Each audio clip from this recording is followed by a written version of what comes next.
نبی کریم علیہ السلام مسکرائے.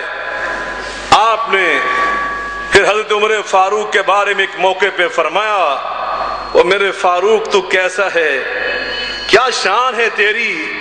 ما لقيك الشيطان سالكا فجا الا سلك فجا غير فجك. تو مکہ مدینہ کی جس گلی سے گزرتا ہے میں نے دیکھا ہے شیطان اس گلی کو چھوڑ کر بھاگ جاتا ہے. یہ نبوت کی آنکھ ہے, امتی کی آنکھ نہیں ہے.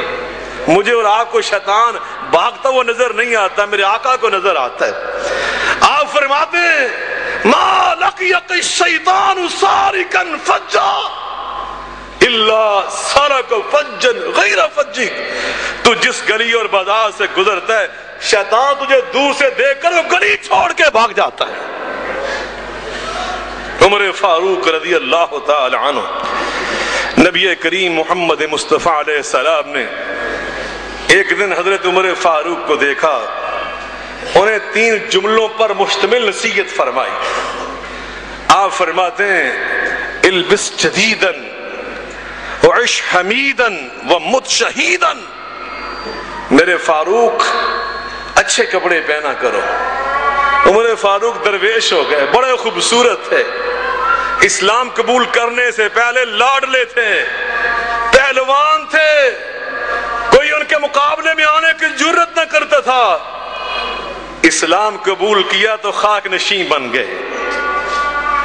تو آگ, جس طرح وہ شاعر نے کہا, تو خاک میں مل اور آگ میں جل, جب خشت بنے تب کام چلے, ان خام دلوں کے عنصر پر بنیاد نہ رکھ تعمیر نہ کر. انسان جب اپنا پسینہ اللہ کی راہ میں بہاتا ہے, آگ میں جلنے کا مطلب, اور اپنے اندر عاجزی اور انکساری پیدا کرتا ہے, تب اس کا ایمان مضبوط ہو جاتا ہے. نبی کریم علیہ السلام نے فرمایا میرے عمر اتنی بھی درویشی مجھے پسند نہیں ہے, اچھے نئے کپڑے پہنا کر, وعش حمیداً, اچھی زندگی بسر کیا کر. آگے جو فرمایا وہ ایک پیش گوئی ہے, ایک بشارت ہے, ایک نعت کے وحی کی طرف سے خوشخبری بھی ہے, ایک اطلاع اور خبر بھی ہے. آپ فرماتے ہیں وَمُتْ شَهِيدًا, جب تم دنیا سے جاؤ گے تو رتبہ شہادت پر فائز ہو کے جاؤ گے, رتبہ شہادت پر فائز ہو کے جاؤ گے. احد پہاڑ کی بات آپ نے سنی گزشتہ خطبہ میں. نبی کریم علیہ السلام نے ایک موقع پہ فرمایا تھا احد پہاڑ بھی عجیب ہے, یہ ہم سے پیار کرتا ہے, ہم اس کے ساتھ پیار کرتے ہیں. احد پہاڑ کی شان دیکھو. نبی کریم علیہ السلام فرماتے ہیں احد ہم سے محبت کرتا ہے, ہم احد سے محبت کرتے ہیں. احد سے محبت. آپ احد پہاڑ کی چوٹی پہ تشریف فرما تھے, صدیق و فاروق و عثمان بھی ساتھ تھے. نبی کریم علیہ السلام نے محسوس کیا اس میں حرکت پیدا ہو چکی. آپ فرماتے اثبت یا احد فَإِنَّمَا عَلَيْكَ نَبِيٌّ وَصِدِّيقٌ وَشَهِيدَانِ. احد پہاڑ رک جا, تیرے اوپر اللہ کا سچا نبی کھڑا ہے, صدیق اکبر کھڑا ہے, اور رتبہ شہادت پانے والے 2 میرے شہید ہونے والے صحابہ بھی کھڑے ہیں, ایک فاروق اعظم, ایک عثمان ذو النورین رضوان اللہ تعالی علیہ اجمعین. نبی پاک نے بشارت دی تھی. اب دنیا نے دیکھا 22.5 لاکھ مربع میل حکمران. یہ منہ سے عدد کہنا آسان ہے, 22.5 لاکھ مربع میل کا حکمران, اتنے بڑے رقبے پر مشتمل اسلامی ریاست کا سربراہ.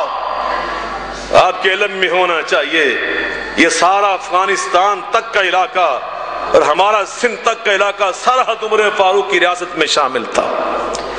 اندازہ کریں کہاں تک ان کی حکومت تھی. نہ ہوائی جہاز کا دور تھا, نہ ٹیلی فون کا دور تھا, نہ انٹرنیٹ کا دور تھا, مگر اس کے باوجود سارے صوبوں میں امن و امان تھا, ظلم و ستم کا نام و نشان نہ تھا, ساری رعایا خوش تھی. عمر فاروق نے پہلی بار تاریخ انسانیت میں اٹھا کے دیکھو, سب سے پہلے آپ نے وہ کام کی جو کسی نے نہ کیے تھے.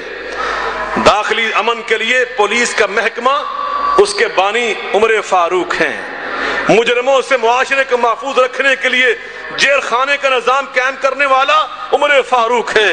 اللہ اکبر، راستوں میں مہمان خانے اور سرائے بنانے والا عمر فاروق ہے۔ ہر شہر میں آنے والے مسافروں کے لیے دار و ضیافہ تعمیر کرنے والا عمر فاروق ہے۔ مستقل اسلامی فوج تشکیل دینے والا عمر فاروق ہے۔ بیت المال قائم کرنے والا عمر فاروق ہے۔ عمر فاروق جس نے دنیا کو ایک صحیح نظام حکومت اس سے آشنا کیا۔ تبھی تو غیروں نے کہا تھا اگر تاریخ اسلام میں عمر فاروق جیسا ایک اور مستقل مزاج والا طاقتور حکمران پیدا ہو جاتا تو پوری روئے زمین پر صرف اسلام کے سوا کوئی اور دین نہ ہوتا۔ عمر فاروق رضی اللہ عنہ حج سے فارغ ہو کے مدینہ کو پلٹ رہے ہیں۔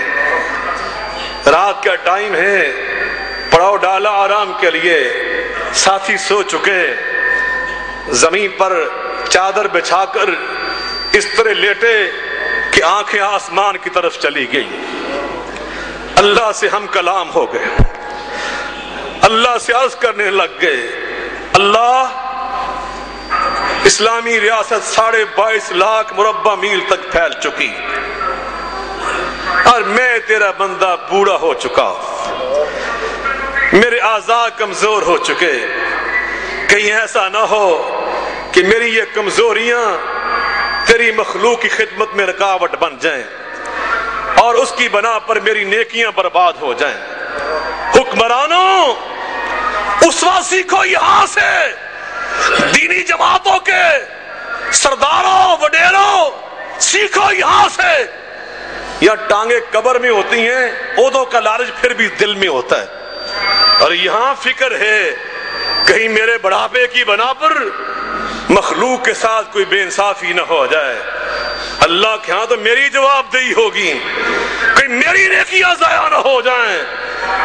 یہ دعا کی اور کیا دعا مانگی، اللہ قبل اس کے کہ میری کسی کمزوری کی بنا پر اسلامی ریاست کے کسی ایک فرد پہ ظلم ہو، اللہ مجھے اس وقت سے محفوظ رکھنا۔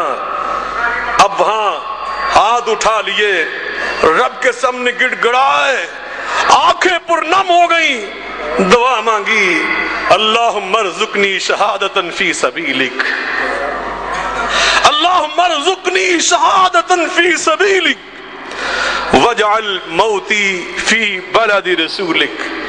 اللہ مجھے شہادت کی موت عطا فرما، مگر مدینہ الرسول میں عطا فرما۔ بندہ سوچنے پہ مجبور ہے، دعا کیسی مانگی جس ہستی کا نام سن کر کیسر و کسریٰ جیسے بادشاہوں پہ لرزہ طاری ہو جاتا ہے۔ کسی میں ہے دم خم اور جرت کہ دارالخلافہ مدینے میں آئے اور آ کر خلیفہ وقت پہ حملہ کرے؟